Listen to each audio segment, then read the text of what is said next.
Hello, students. In the last lecture, we had a discussion on definition of disease. That is, disease is any deviation from the normal state of complete physical, mental, or social well-being. Now, here deviation means moving away from any condition, that is called deviation. So moving away from your normal state of complete physical, mental, or social well-being is nothing but disease in a simple and perfect way. Then we have seen that the characteristic feature of any disease is that it is associated with some symptoms. You know that every disease is having one or many symptoms. Sometimes one may have fever, one may have shivering, one may have headache, one may have pain. So there can be number of symptoms which are associated with different diseases. And the last thing which can happen after a disease is period is over is one is fully recovered, or one can be disabled, or a death can occur. Then we have gone through the theories which were put forward by various scientists or people in different times with regard to the disease causation. Since the early era till the modern era, what people used to believe with regard to the disease causation, which factors are responsible, or what are the things which are responsible for occurrence of any disease. And then we have seen that disease is the final outcome of interaction between disease agent, host, and environment. And we have shown that relationship or that interaction by a diagram which is there on your screen, which is called as epidemiological triad or web of causation. Then if suppose these factors are known or identified, then one can easily control or prevent the disease by removing these factors. Say for example, if it is known that because of poor hygiene certain diseases is occurring, then by taking care of your hygiene we can control or prevent the disease. Say for example, in case of corona itself, we know that wearing a mask can prevent the occurrence of corona. Washing of hands with soap can prevent corona. So by following these things, we can prevent and control the occurrence of or causation, or what you can say, we can prevent and control the occurrence of disease. Okay.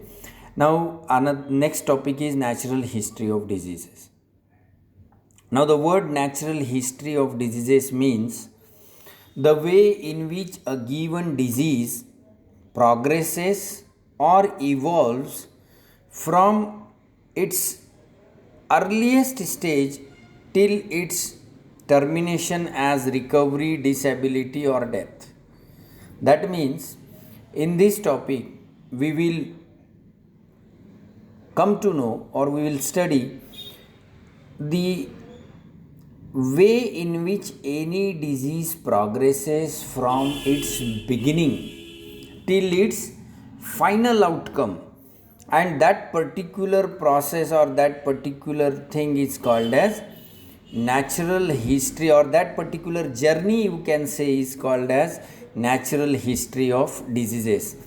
Friends, every disease has different natural history which may vary from person to person. See, suppose let's consider diabetes. Now, diabetes is occurring in an individual because of continuous stress and having a family history of diabetes. Now, what will happen? The disease process of diabetes will start when the person is taking more stress and following unhealthy lifestyle, though he was exposed to the risk of getting diabetes because of his family history, but diabetes, the symptoms of diabetes are not seen till he is not taking stress. Once he is start taking stress continuously, then that susceptibility is getting converted into diabetes, and slowly the disease will progress and the symptoms starts occurring, like giddiness or increased thirst or increased hunger, or what you can say, lethargy, weight loss, pain in legs. Number of symptoms are coming and the person will go to a doctor. Doctor will ask that there is a doubt that you may be suffering from diabetes, so let's check your blood sugar level and your urine, whether the sugar is appearing in the urine. After the reports, doctor, if the urine is seen in if the sugar is seen in urine or is there in urine, after laboratory investigation it is showing that the sugar is there in the urine and the sugar level in the blood is also increased. So doctor will say that yeah, you are suffering from diabetes mellitus and you now should take so and so medications and so precautions you have to follow or you need to follow. Now the person will start doing those things, and again on periodic checkup it is found that his sugar level is in control and he is living a very normal life. So this process will continue till his death. Either there will be an increase in blood sugar or there will be a constant maintenance of sugar and the person will live normal life if adequate precaution he is taking, or he may be advised to take insulin if oral medications are failing because of continuous increase in blood sugar level.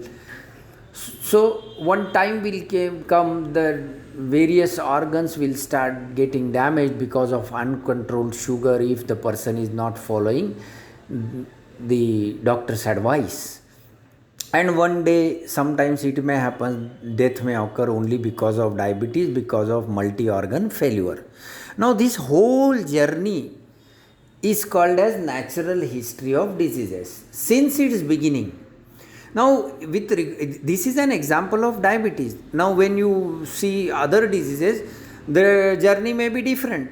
Say for example, in case of malaria, there will be a bite of infected female Anopheles mosquito to a healthy adult, and during bite the mosquito will suck the blood and will liberate the sporozoites of this disease. Then this microorganism, it will travel in the body of the host, it will enter into RBCs, it will further grow, develop, RBCs will rupture, the symptoms of malaria will occur. The person will go to a doctor, he will get a prescription, he will bring the medicines and take it time to time, and then he will be all right after some days. So now in this disease the journey is different. So in every disease there will be a different journey since beginning till its final recovery or final termination. Either the person can get recovered, person may be disabled, or person may die. Now here we will be discussing only general natural history of any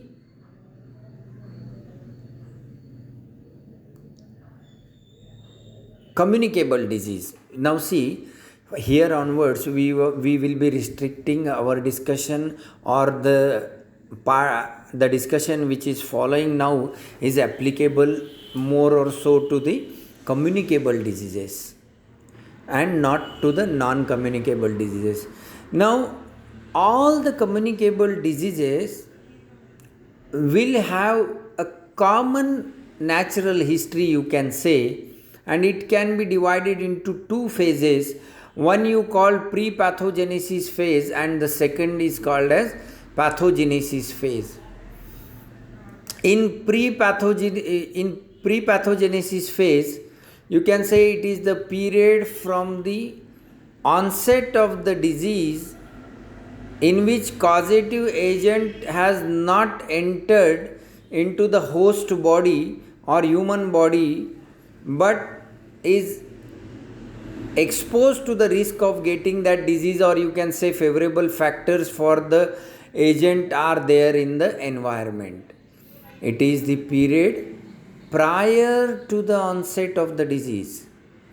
The disease process has not yet started. The agent has not yet entered into the body of host, but it is existing in the environment of the host. All the favorable factors in the environment are there for flourishing this microorganism or this agent.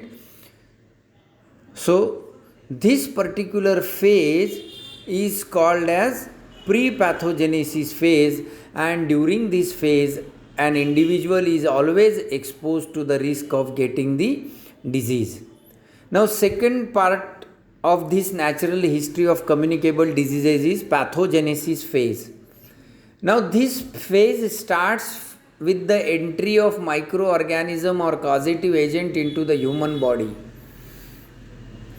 and the time interval from the entry of this agent into the host body till the appearance of disease signs and symptoms is called as incubation period.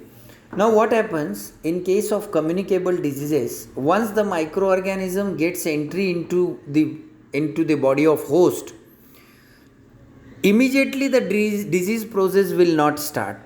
It will start, say, after 2 days, after 3 days, 5 days, 6 days. That symptom will appear after that particular period, and this particular period from the entry of the agent into the body of host till the appearance of symptoms is called as incubation period. Now we have seen in case of malaria, after the entry of the agent travels in the body of host. It enters into liver cells, it leaves blood and enters into liver cells, then multiplication growth takes place, then liver cell ruptures, and again the agent will enter into the blood and it will enter into red blood cells. There again further growth and development will take place, and the RBC will burst and the symptoms of malaria will appear. Now this particular period is called as incubation period.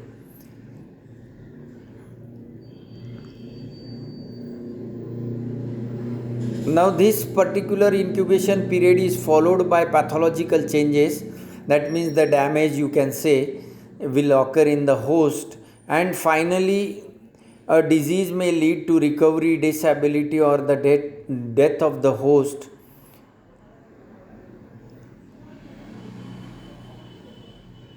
Will occur with or without production of the symptoms of the disease. Signs and symptoms of the disease. Now see, after the incubation period is over, if one doesn't get cured, or if one doesn't go to the doctor, or will ignore, or proper diagnosis will not take place, then what will happen? The agent will continue to cause damage in the body. In case of malaria, it will continue to rupture more and more RBCs, and anemia will occur.